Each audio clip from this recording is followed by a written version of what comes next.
Hello everyone, my name is Maya and we are a part of your 2021 ADN class. This video is intended to give valuable information about the dangers of vaping. Some of you may not know what vaping is.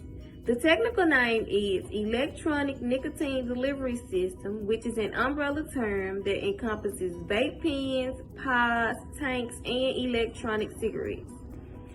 Typically, e-cigarettes have a rechargeable base. They often look like pens or USB flash drives. Although vape devices incorporate a heating element, there's not actually any combustion or smoke involved. Because these products don't have the same chemical aggression of cigarettes and avoid damaging effects of smoke, some have considered e-cigarettes safer than regular cigarettes. But as the use of vapes increases, their health risks becomes more evident. Next, we will have my classmate Alex telling us about those who are using vapes the most.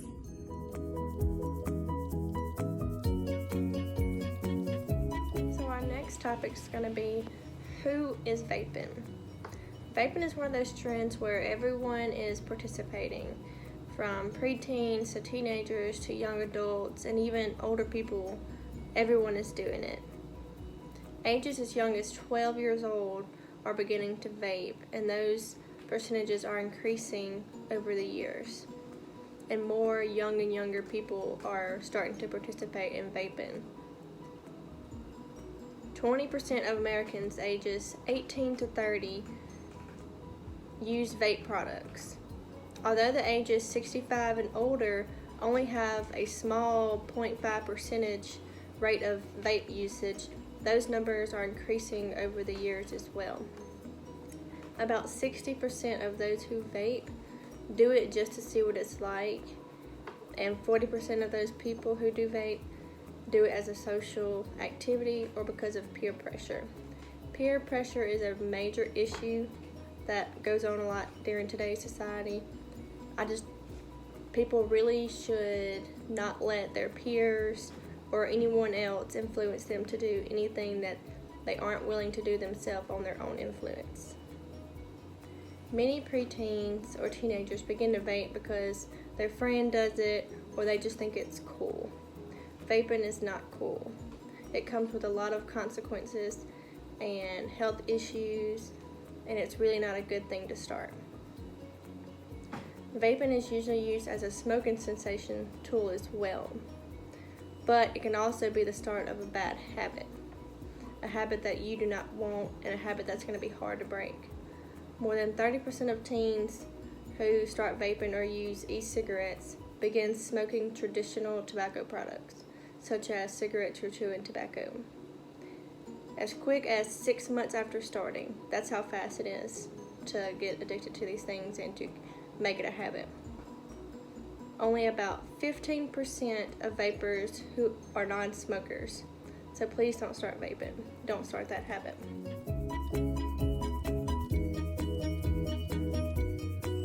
Now let's talk about the type of vapes.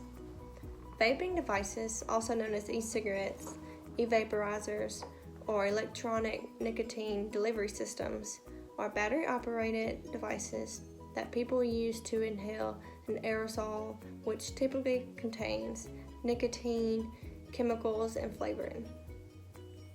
They can resemble traditional tobacco, cigarettes, cigars, pipes, and even everyday items such as a pen or a USB memory stick. Other devices, such as those with fillable tanks, may look different than those as well. Regardless of their design and appearance, these devices generally operate in a similar manner and are made of similar components. More than 460 different e-cigarette brands are currently on the market. Some common nicknames for e-cigarettes are e-cigs, e-hookahs, hookah pens, vapes, vape pens, Juul, and even mods. Mods are a more customizable vape pen, and they're also more powerful vaporizers. There are so many types of vapes out there, so many colors, designs. I know they look really good, but Vaping is a habit that you don't really want to start. It's going to be hard to stop after, and there's just so many types out there to look out for.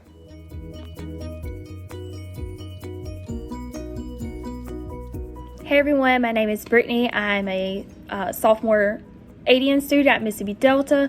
Today I'm going to be adding on a little information to what my classmates have already discussed with you all. I'm going to be talking about different strengths of nicotine you can get in a vape juice, different flavors and brands. I'm first going to start off with the different brands.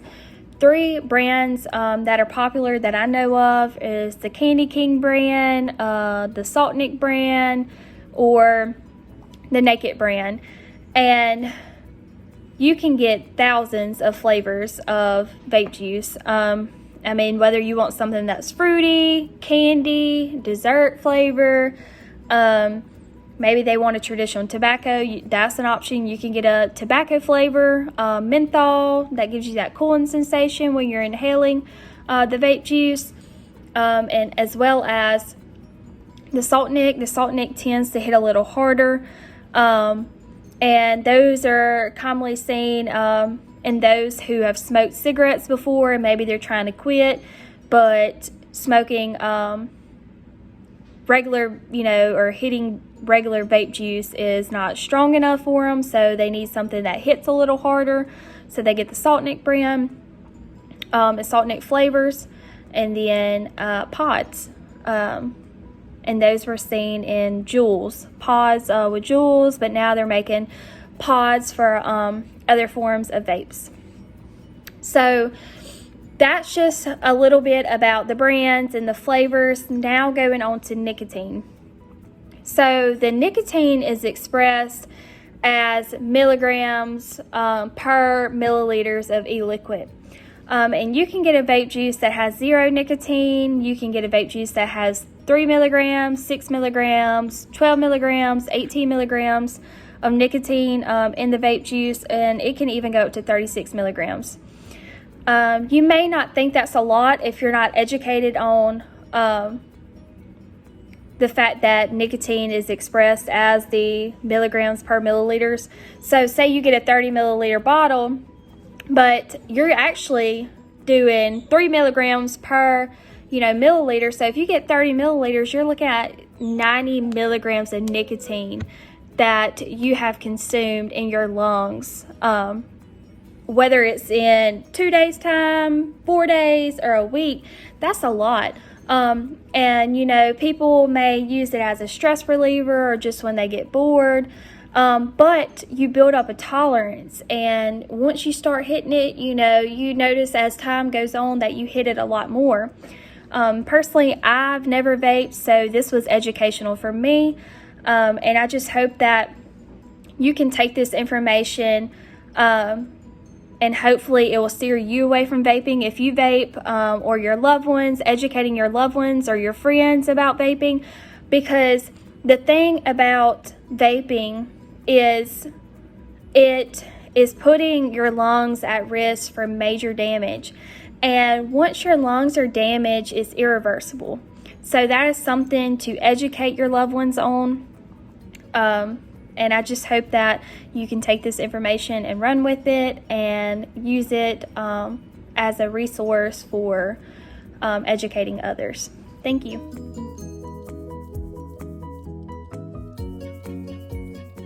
Hi, my name is Heather Tripp, and I'm a nursing student at MDCC. And today I'm going to be talking to you a little bit about some of the effects that vaping has on the lungs. The first thing we're going to talk about is the popcorn lung, which is another word for bronchiolitis obliterans. It is a rare condition that results from damage to the lung's small airways. It was originally discovered when popcorn workers became sick, and it was found that diacetyl was to blame. Diacetyl is an ingredient that is often added not only to microwave popcorn, but also to e-liquid to enhance the taste. Inhaling diacetyl is found to cause inflammation and may lead to permanent scarring in the smallest branches of the airways, which is also known as the popcorn lung. It has no lasting treatment, but there are treatments just to manage the symptoms. Next up, we have the lipoid pneumonia, which develops when fatty acids enter the lungs.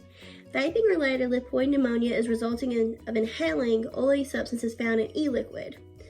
It sparks an inflammatory process, and it causes chronic cough, shortness of breath, and coughing up of blood or blood-tinged mucus. There's no good treatment for this right now. It would just be supportive care. The most important thing is just to quit vaping. Next up, we have primary spontaneous pneumothorax, which is also called a collapsed lung. And it occurs when there's a hole in the lung through which oxygen escapes. This can cause as a result of an injury, or when air blisters on top of the lungs rupture and create tiny tears. Smoking and now vaping are known to they are associated with an increased risk of bursting these blisters, leading to the lung collapse. With these conditions, most of the time oxygen treatment is the only thing needed, but for the more advanced cases, a chest tube to drain the leaked oxygen from the body cavity or surgery to repair the lung may be needed. Lastly, does vaping cause cancer?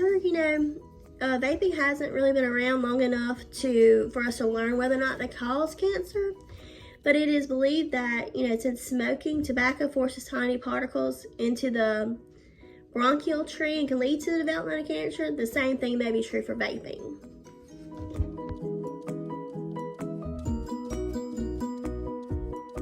Alright, well, today I'm going to talk about the long-term effects of vaping.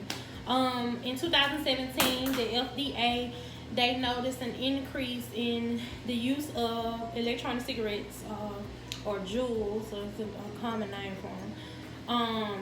They noticed an increase in the use of those from teenagers and young adults. A lot of the young adults and teenagers were using these products and not knowing that they were thinking that it was what they call a better alternative than using cigarettes, because they seem to be somewhat beneficial. All you have to do is just pop it out and literally puff on it. You don't have to light a cigarette. You don't even really have to worry about the smell, because the smell, they have what they call e-juices, and they don't smell like cigarettes. They smell fruity. But with some of those products that they're using, the e-juices, they contain what you call nicotine, and other harmful products and chemicals in them that can cause long-term effects on anyone that is potentially using them. Some long-term effects are upper respiratory infections, a potential risk for seizures, because nicotine does throw the balance of your nerve cell functions off. So that's a great risk. Also, other risks would be a severe lung injury. It's what they call EVALI, and it's a long-term injury on the lungs due to electronic cigarette use. What else? They also have risk for lung cancer, and with any type of tobacco use or nicotine use, that's a great risk. But the use of these chemicals like vitamin E, acetate, and marijuana use is also common in the electronic cigarette use.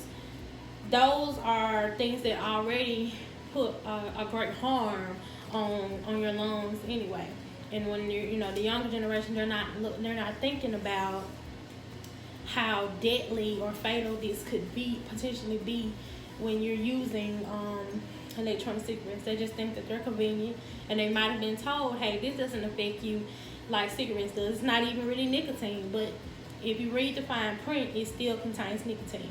So I think that people need to be aware, especially our young generation, of how fatal and how these are not a better alternative to cigarettes. They all still cause the same side effects, and they're all still very harmful.